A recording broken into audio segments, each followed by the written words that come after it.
ये Brennan monorail है, 20वीं सदी की शुरुआत की एक ट्रेन जो भौतिकी के नियमों को चुनौती देती हुई प्रतीत होती थी। न केवल यह एकल रेल पर खुद को पूरी तरह संतुलित रखती थी, बल्कि बिना किसी ड्राइवर के इनपुट के रहस्यमय तरीके से मोड़ों में झुक जाती थी।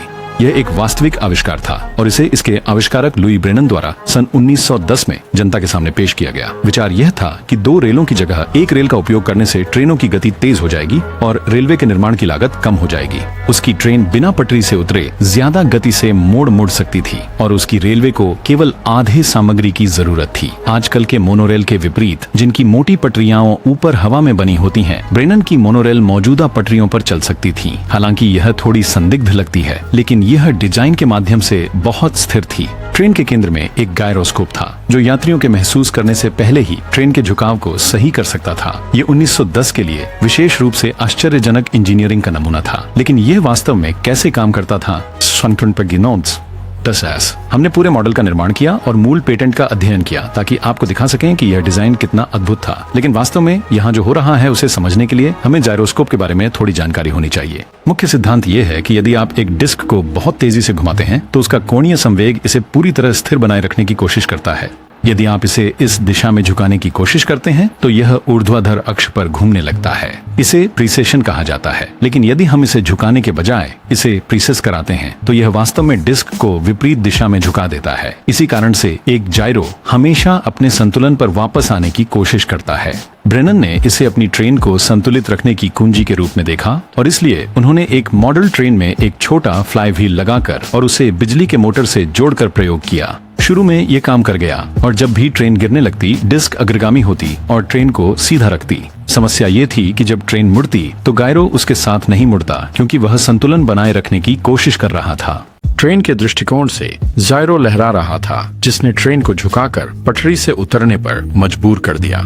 इस समस्या को हल करने के लिए ब्रेनन ने ट्रेन में एक दूसरा जायरो लगाया और उसे विपरीत दिशा में घुमाया। दोनों को एक गियर द्वारा जोड़ा गया ताकि जब एक जायरो प्रीसेस करे तो दूसरा ठीक विपरीत दिशा में प्रीसेस करे। जब ट्रेन मोड़ लेती तो दोनों जायरो एक ही दिशा में मुख रखने की कोशिश करते, लेकिन यह असंभव था और इसलिए दोनों जायरो को ट्रेन के साथ घूमने के लिए मजबूर होना पड़ा और इस अप्रत्याशित प्रीसेशन को रद्द कर दिया गया। एक और समस्या हल करने के बाद उसने उस पूर्ण आकार के प्रोटोटाइप पर काम करना शुरू किया जिसे वह वास्तविक यात्रियों के साथ परीक्षण कर सकता था। यह एक 12 मीटर लंबा 22 टन का वाहन था जिसमें 2 विशाल गायरो 3500 आरपीएम की गति से घूम रहे थे। लेकिन उनके डिजाइन का आकार बढ़ाने से एक बड़ी समस्या उजागर हुई। अब जब इसमें गंभीर वजन शामिल था तो जायरो न केवल अपनी घूर्णन के खिलाफ बल्कि ट्रेन को नीचे खींचने की कोशिश करती गुरुत्वाकर्षण शक्ति के खिलाफ भी लड़ रहे थे। ब्रेनन के छोटे मॉडल में इस समस्या का समाधान करना काफी आसान था, लेकिन अब जब 22 टन ट्रेन को खींचने की कोशिश कर रहे थे, जायरो को बहुत अधिक मजबूत होना पड़ा। ब्रेनन के मोनोरेल को स्वयं को पूरी तरह संतुलित रखने के लिए अपने ही भार को पार करना आवश्यक था, जो लगातार वाहन को खींचने की कोशिश कर रहा था। जैसे ही यह झुका, गुरुत्वाकर्षण का केंद्र बदल गया और वाहन अधिक से अधिक नीचे खींचा जाने लगा। प्राकृतिक प्रिसिशन ट्रेन को स्थिर रखने के लिए पर्याप्त मजबूत या तेज नहीं थी, इसलिए ब्रेनन ने एक नया समाधान ढूंढ निकाला। उन्होंने समझा कि इस सब का मुख्य बिंदु जायरो के प्रिसिशन को नियंत्रित करना था। उन्हें सामान्य रूप से जितनी जल्दी प्रिसिशन होता है उससे जल्दी प्रिसिशन करवाकर एक मजबूत बल वाहन को सीधा करने में लगाया जा सकता था। उन्होंने जायरो को एक पेट्रोल इंजन से जोड़ दिया जो इस प्रक्रिया को समाप्त करता था। घर्षण को कम करने के लिए वैक्यूम सील बंद केसिंग। भले ही शक्ति खत्म हो जाए, गायरो 30 मिनट तक घूमते रहेंगे इससे पहले कि ट्रेन गिर सके। उन्होंने गायरो को एक ही गिम्बल पर रखा जिसने पूरे सिस्टम को ट्रेन की रोल एक्सिस पर घूमने की अनुमति दी। प्रत्येक जायरो के धुर्रे कैसिंग से बाहर निकलकर ट्रेन की चेसिस पर लगे 2 गाइड प्लेटों के बीच स्थित थे। जब ट्रेन झुकती थी तो धुर्रे प्लेटों में से एक से संपर्क करते थे और घर्षण उन्हें जमीन पर पहिए की तरह घूमने पर मजबूर कर देता था। इससे जायरोज पहले के डिजाइन की तुलना में बहुत तेजी से प्रक्रियाएं होते, जिससे पूरी ट्रेन फिर से संतुलन में आ जाती।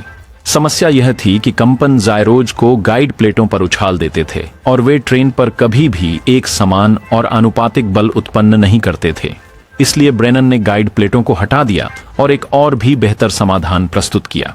उसने जायरोज को ट्रेन के चेसिस पर स्थिर कर दिया ताकि वे ट्रेन के साथ घूम सकें। जब ट्रेन झुक जाती तो जायरोज अपना सामान्य काम करते और स्वाभाविक रूप से प्रीसेस करना शुरू कर देते।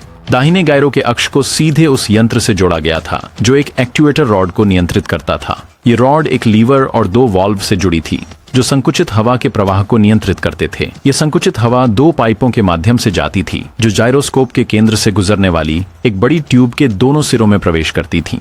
इस ट्यूब के अंदर एक गियर रैक था जो दोनों जायरोस के बीच रखा गया था और उन्हें घुमाने के लिए आगे पीछे चल सकता था। जब ट्रेन झुकी तो जायरोस आगे बढ़ते और चालाक एक्चुएटर आर्म वाल्व्स को सक्रिय कर देता। एक वाल्व को बंद करके संपीड़ित हवा पाइपों में से एक के माध्यम से और ट्यूब के एक छोर में बहने लगती। इससे दबाव बढ़ जाता, गियर रैक को धक्का देता और जायरो को विपरीत दिशा में घूमने के लिए मजबूर करता जब तक कि ट्रेन वापस संतुलन में नहीं आ जाती। ये सब तुरंत हो जाता और जायरो उस समय प्रतिक्रिया करते जब ट्रेन बहुत असंतुलित होने से पहले ही। यहाँ मुख्य बात यह है कि कंप्रेस्ड हवा ने एक न्यूमेटिक सिस्टम के रूप में काम किया जिससे छोटे फ्रिक्शन गियर विपरीत दिशा में मूव कर सकें। काफी बड़ी ताकत। संपीड़ित हवा की ताकत को ट्यूब में हवा के माध्यम से समान रूप से भेजा जाता है। जैसे ही यह बड़े पिस्टन तक पहुंचता है वही बल बड़े क्षेत्र में गुणा हो जाता है और इस प्रकार यह पिस्टन उससे कहीं अधिक बल से चलता है जितना गायरोस इसमें डालते हैं। इस अद्वितीय प्रणाली ने ट्रेन के झुकने के बल को लेकर उसे खुद के खिलाफ गुणा किया ताकि एक ऐसी ट्रेन बनाई जा सके जो हमेशा संतुलित रहना चाहती थी। उसकी ट्रेन इतनी मजबूत थी कि अगर हर यात्री एक तरफ खड़ा भी हो जाता तो भी ट्रेन बिल्कुल संतुलित रहती। उनका प्रोटोटाइप बहुत सफल रहा और उस समय यह वास्तव में भविष्य की तरह लग रहा था, लेकिन दुर्भाग्यवश निवेशकों को डिजाइन पर विश्वास नहीं था। उस समय 2 पटरी वाली ट्रेनें पहले से ही अच्छी तरह स्थापित थीं और इस तथ्य ने कि हर ट्रेन का डिब्बा अपने स्वयं के जायरोस्कोप की आवश्यकता थी परियोजना को समाप्त कर दिया। वैसे भी इन अद्भुत आविष्कारों को उजागर करना और उनके पीछे के प्रतिभाशाली व्यक्तियों की सराहना करना अद्भुत है।